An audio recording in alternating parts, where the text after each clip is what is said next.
Morning सभी दोस्तों को।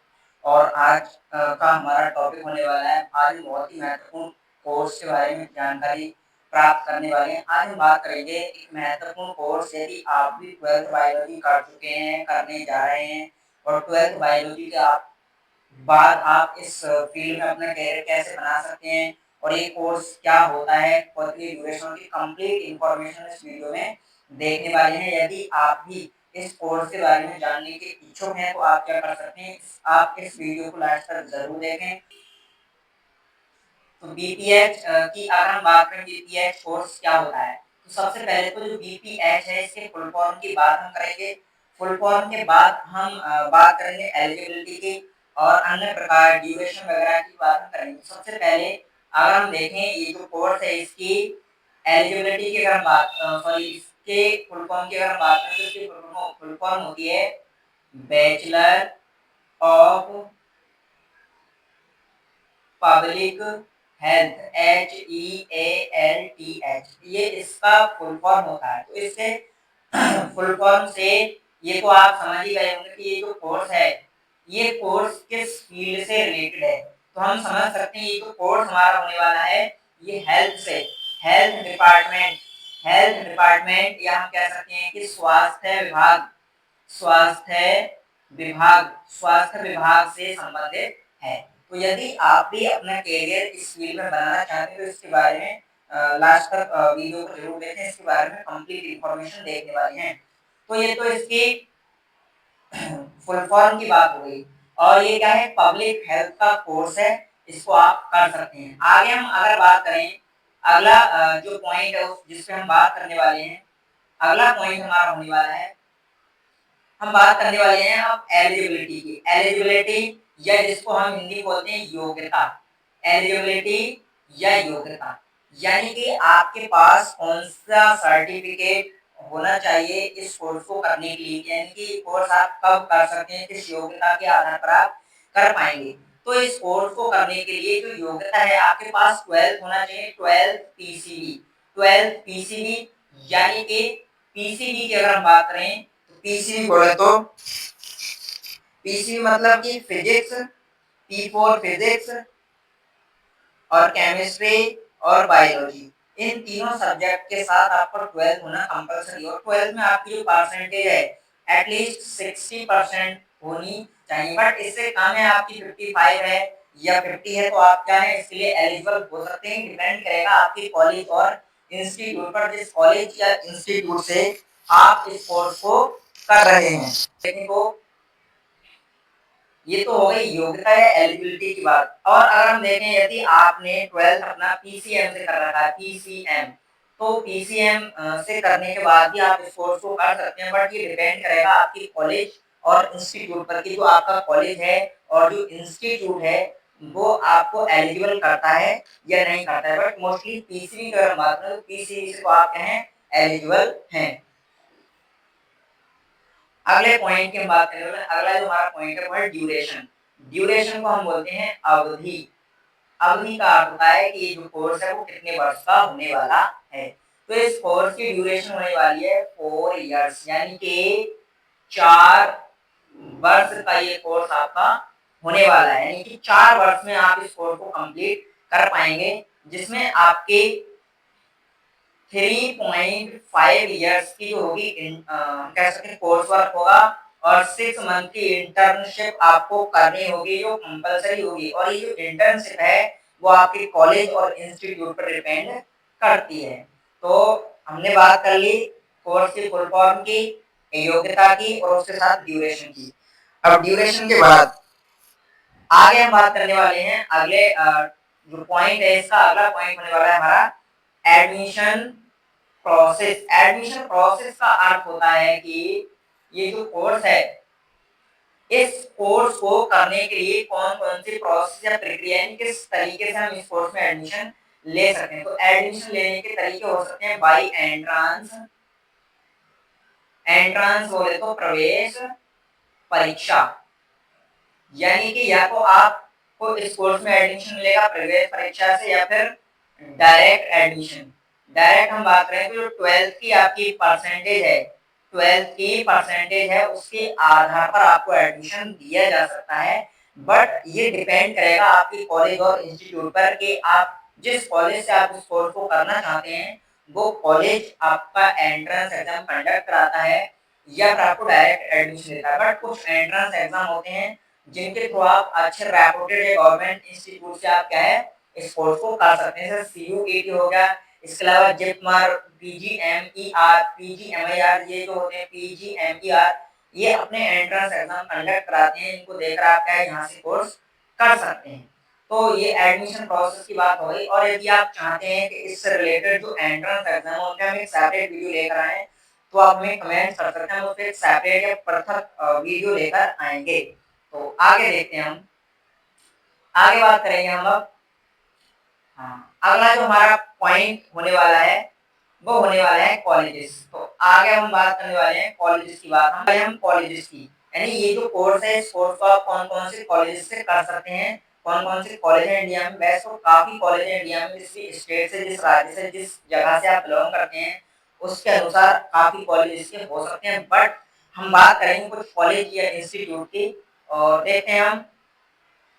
पहला है हमारा PGIMER, post graduate institute of medical education and research, जो चंडीगढ़ में स्थित है। ये बहुत ही रेपुटेड पब्लिक इंस्टीट्यूट है और मेडिकल के डिफरेंट या विभिन्न प्रकार के कोर्सेज इसके द्वारा संचालित किए जाते हैं, कराए जाते हैं। और यदि आप इस इंस्टीट्यूट के बारे में बिल्कुल डिटेल में जानकारी प्राप्त करना चाहते हैं तो आप एक अपना जो कमेंट है वो छोड़ सकते हैं या दे सकते हैं, उससे हमें लगेगा हम उस पर एक सेपरेट वीडियो बनाएंगे।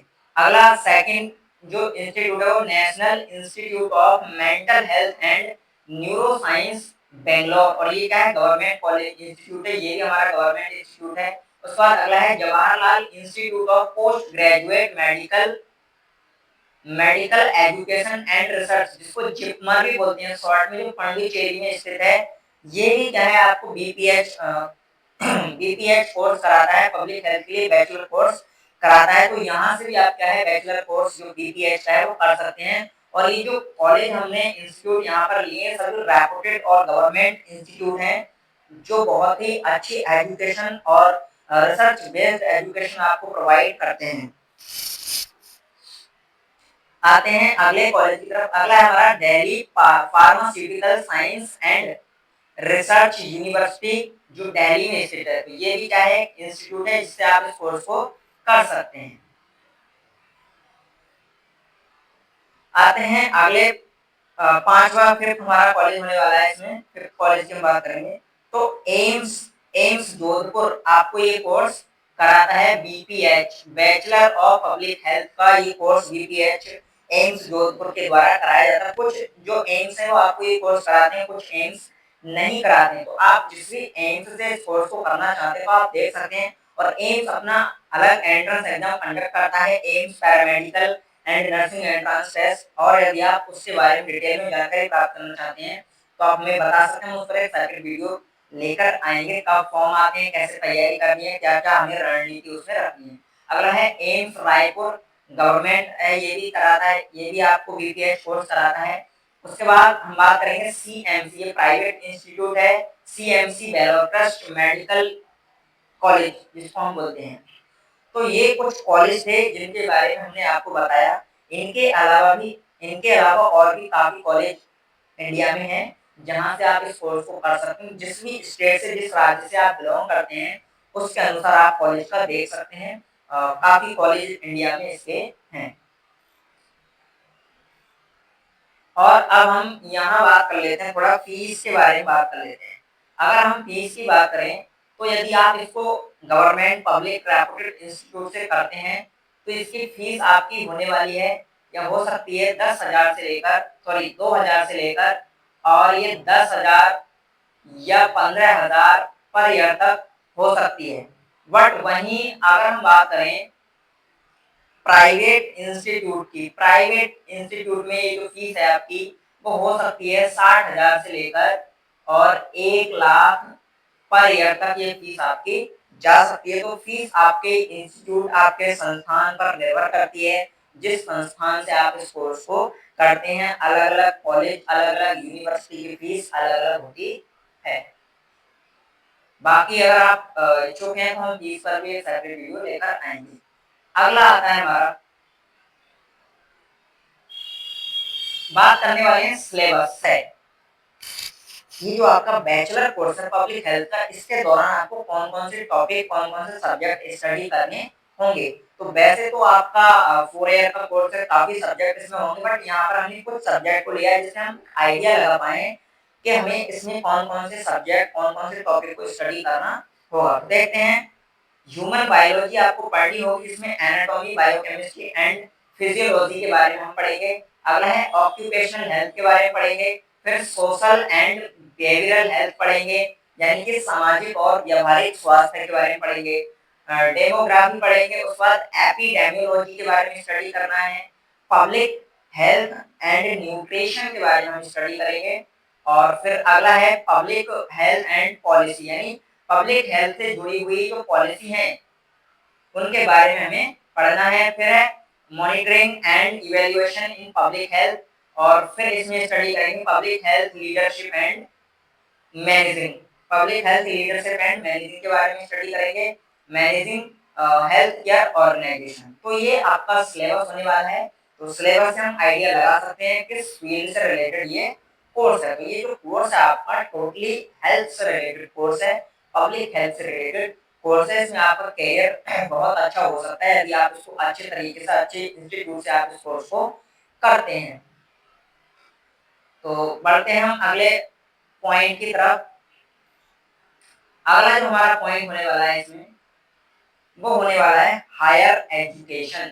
हायर एजुकेशन का अर्थ है कि इस कोर्स को करने के बाद आप यदि आगे स्टडी करना चाहते हैं या हायर एजुकेशन में जाना चाहते हैं तो आप क्या-क्या कर सकते हैं। आप कर सकते हैं PG diploma in related field, यानी कि संबंधित फील्ड में आप पोस्ट ग्रेजुएट डिप्लोमा कर सकते हैं। इसके अलावा एमए आप कर सकते हैं, मास्टर कर सकते हैं रिलेटेड सब्जेक्ट में। कुछ सब्जेक्ट है जिनसे आप एमए कर सकते हैं। एमए के अलावा आप एमपीएच को कर ही सकते हैं, मास्टर ऑफ पब्लिक हेल्थ कर सकते हैं। और ये जो एमपीएच है इसको जेएनयू के द्वारा भी कराया जाता है। जेएनयू बहुत ही कम फीस में आपको एमपीएच कराता है, बट इसके लिए आपको इसका एंट्रेंस टेस्ट देना होता है।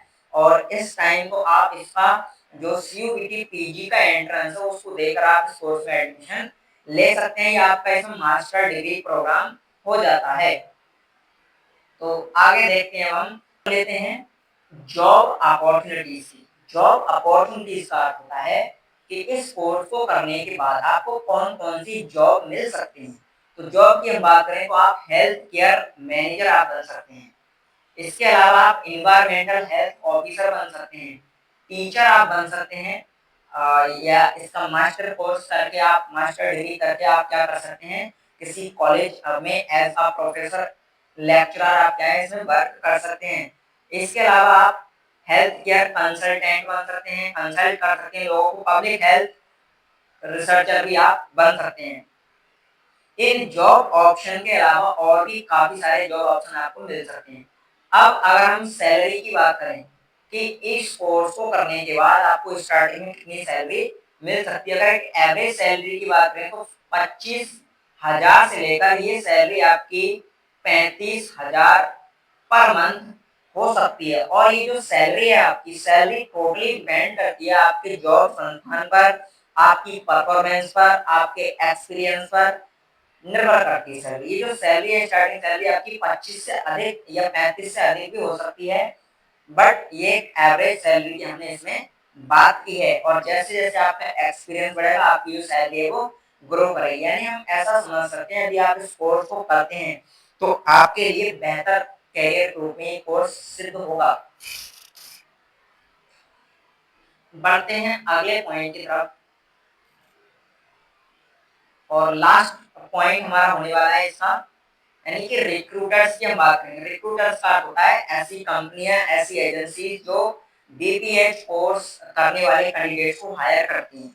तो इसमें है यूनिसेफ, यूनिसेफ के अलावा WHO World Health Organization, Population Service International जो है वो भी क्या है, ऐसे कैंडिडेट्स को हायर करते हैं। पब्लिक हेल्थ फाउंडेशन जो होते हैं वो भी हायर करते हैं। इसके अलावा कुछ जो एनजीओ होते हैं, एनजीओ जो होते हैं वो भी क्या है बीपीएच कैंडिडेट्स को या बीपीएच ऐसे प्रोफेशनल्स को क्या है वरीयता देते हैं या उन्हें हम कह सकते हैं कार्य करने का अवसर देते हैं और फिर हॉस्पिटल्स में भी आपको जॉब मिल सकती है। तो देख सकते हैं कि इस कोर्स को करने के बाद आप कहाँ-कहाँ जॉब कर सकते हैं और यदि आपको इस कोर्स से रिलेटेड कोई और अदर इन्फॉर्मेशन चाहिए तो आप क्या कर सकते हैं, आप हमें कमेंट्स कर सकते हैं और ऐसे ही बायोलॉजी या आयुर्वेदा या साइकोलॉजी से रिलेटेड कोर्स टॉपिक्स पर जानकारी प्राप्त करने के लिए आप क्या कर सकते हैं, हमसे जुड़ सकते हैं। तो